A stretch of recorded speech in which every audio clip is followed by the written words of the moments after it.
Well, today I am just about jumping out of my seat with excitement for what we'll be discussing on the Conscious Life News New Mind Body Spirit Summit. I'm excited about the topic we'll be delving into today, and that's intuition, the sixth sense. But I'm even more excited about the person who's joining us on our call today to talk about the sixth sense, and that's none other than Sonia Choquette. Most of you know that her name is synonymous with the sixth sense because this is her life's work to show us all how to engage with the sixth sense and make it a part of our everyday lives. And she's done this so successfully. Sonia is a globally celebrated and dynamic spiritual teacher, sixth sensory consultant, enchanting storyteller, and transformational visionary guide. She's known for her delightful humor and skill in quickly shifting people out of difficulty and into flow.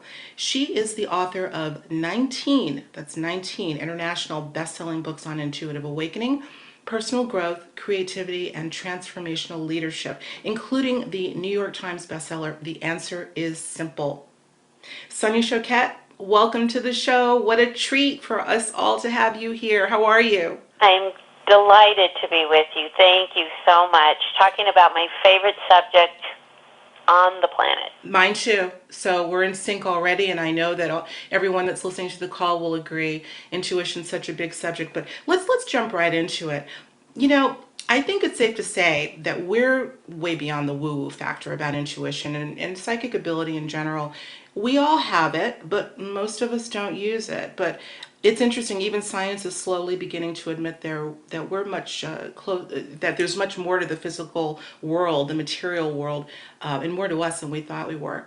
But what I love about you, Sonia, is that you explain this in such simple and uncomplicated terms. Can you give us a summary of what the sixth sense is?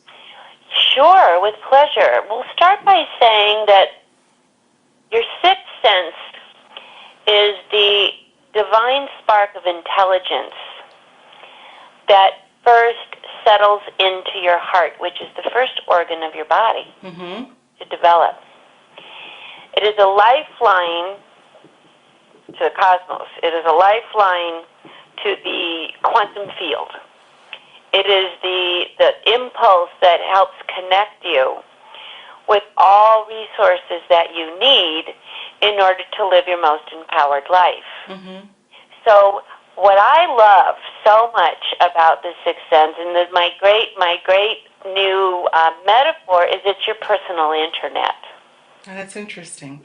We couldn't have actually developed the internet if we didn't have some kind of model, some kind of intrinsic understanding that we can be connected to more than what is locally right in front of us.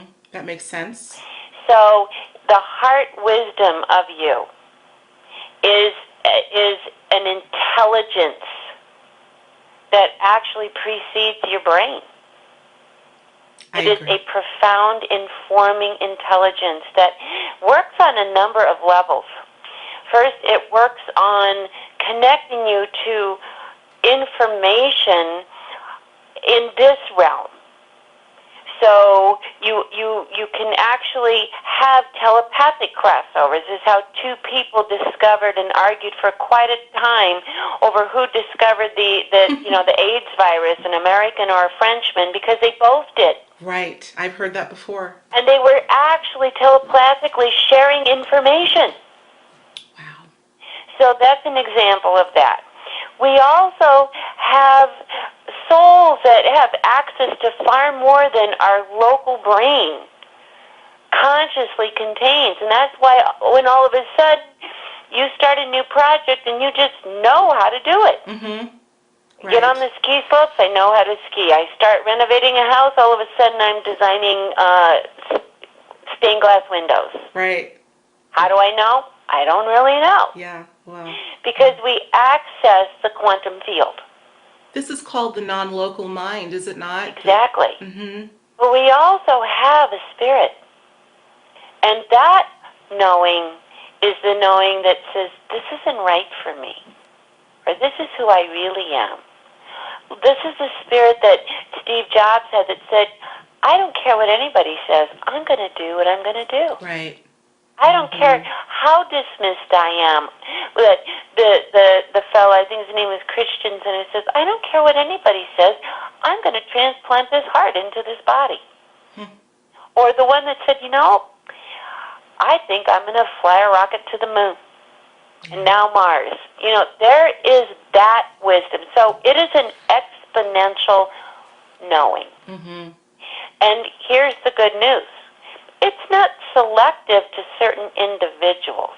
It's a light switch in your heart space and that you recognize as intelligent. And those who turn that switch on and give it value are the ones that are being informed at the highest and actually most current level of knowing. Anybody who dismisses your intuition can join the club of people who said the earth was flat. Yeah. We've progressed beyond the argument of, is this legitimate knowing? There's way too much evidence. That's right. That's what we were saying. That's and right. Now the new question is, I'm on board. Yeah. How can I make it work for me? Right. Well, you said something key. You said those that decide to turn the light switch on, and this is what the comment that I wanted to make, Sonia. We know that many indigenous cultures relied heavily, if not solely, on their intuition to navigate everyday life.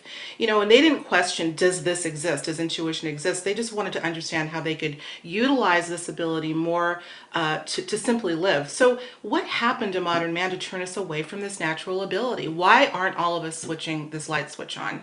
Two things happened. One, the first wave of what happened was in the Middle Ages when the powers that be were primarily the church, said we couldn't be that empowered. So we were basically forbidden to listen to our internal intelligence, and we were trained and taught that was sacrilege, because we were to be subservient and obedient to the external patriarchal figures. Agreed. The second wave was the wave of intellectualism that began to elevate, to completely sublimate the internal wisdom and put our intellectual intelligence as the superior form of knowing. So that's when science came in to be the new God. And it further eradicated any sort of internal intelligence as a valid way of knowing. And that's the one that many people are still suffering in the hangover. No question about that. That's stuck in your head. And I even say to people like that, that is not modern science. Right. That is Middle Ages science. It certainly is. That is not current information. But, I have clients all the time that just suffer the hamster wheel of trying to, quote unquote, figure it out. And how do I know? And if I don't know how I know, or if I don't have some book telling me that I can know this, then I can't know this. Yeah. So we have to cure ourselves of this horrific disempowerment and completely limited perception of the Middle Ages. We have evolved. Right. Our inventions have evolved. Our greatest creators of modern times have moved past, but we're still hanging on to these anxieties and very outmoded and archaic belief systems. Yeah. That have been perpetuated upon us that say that we can't be that intelligent. Yeah. And we are. And we certainly are. And it does take some time when you are, because we are habitual creatures. If we're constantly being fed throughout generations, we're really born into this indoctrination of thinking that the left brain is really king. It's going to take some unraveling. And here's another point I want to bring up about your book, The Answer is Simple. And I love the title of that book, because I think it says it all. We tend to think of getting answers to questions as this long, slogging, difficult process. And what you're saying is, it's not that, if we learn to engage the place where the answers truly lie, which is beyond the five senses, it is not that difficult. The answer is simple, right? And isn't that connected to what we're It's talking simple about? and it's available in a simple way. It's like I said earlier, turn on the heart switch, the light switch of your heart, Of your and heart. it's like turning a light on in a dark room.